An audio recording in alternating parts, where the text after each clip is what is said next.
Hi guys, જય માતાજી, જય માતાજી. કેમ છો બધા? મજામાં દેશો.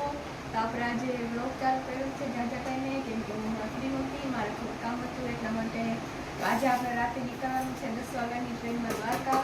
તો આપણે આપણો મેકઅપનો સામાન ખોલીને બેસી ગયા છીએ અને પેકિંગ કામ કરી દીધું છે. તો વ્લોગમાં બન્યા રહેજો. કેમ કીધું ગાડીમાં બેસી ગયા છીએ દ્વારકા જવા પાછળ હોસિંગા કોણ બેઠું છે? બધે બેસી ગયા છે. તો અમે લોકો દ્વારકા હજી પહોંચ્યા નથી, રસ્તામાં છીએ અને હોટલમાં જમવા માટે ઊભા હતા. તો અમારા વહેંચો નીંદરમાંથી ઉઠીને તો ચાલો આપણે જમી લઈએ. તો જમવા બેસી ગયા હતા, તમે જોઈ શકો છો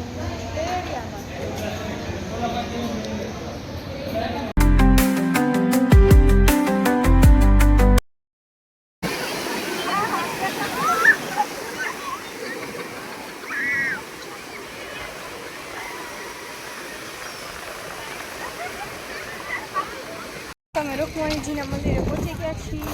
આ મેં તમે કપડાં ચેન્જ કરી લીધા, મેં તો કંઈ કર્યા નથી.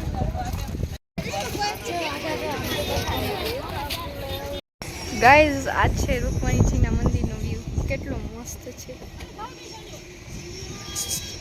હાય ગાઈઝ, તો આપણે દર્શન કરી લીધા છે. અંદર ફોન અલાઉડ નહોતો એટલા માટે મેં વિડીયો નથી ઉતાર્યો. તો હવે આપણે જઈશું નાગેશ્વર. હાય ગાઈઝ, તો આપણે નાગેશ્વર ફાઇનલી પહોંચી ગયા હતા.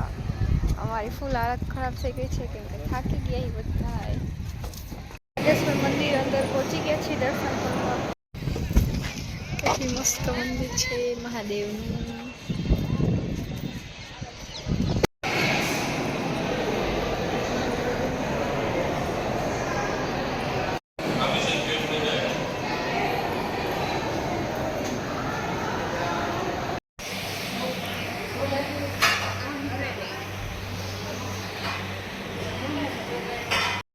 તો અમે લોકો દ્વારકાથી ક્યાં આવી ગયા હતા કેમ કે દ્વારકામાં છે ને ફોન અલાઉડ નહોતો અંદર લઈ જાઓ અને અમે ફોન લઈ ગયા નહોતા એટલા માટે ટ્રાફિક બહુ હતું એટલા માટે મેં બ્લોગમાં કાંઈ લીધું નહોતું.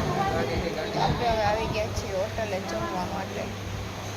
ગાઈસ, તો છે ને રાતે અમારે દ્વારકાથી જામનગર આવવાનું બહુ મોડું થઈ ગયું હતું એટલા માટે મેં કંઈ વ્લોગ શૂટ કર્યો નહોતો. રાતે અમે 1 વાગે આવ્યા હતા તો અમે થાકી ગયા હતા એટલે સૂઈ ગયા હતા.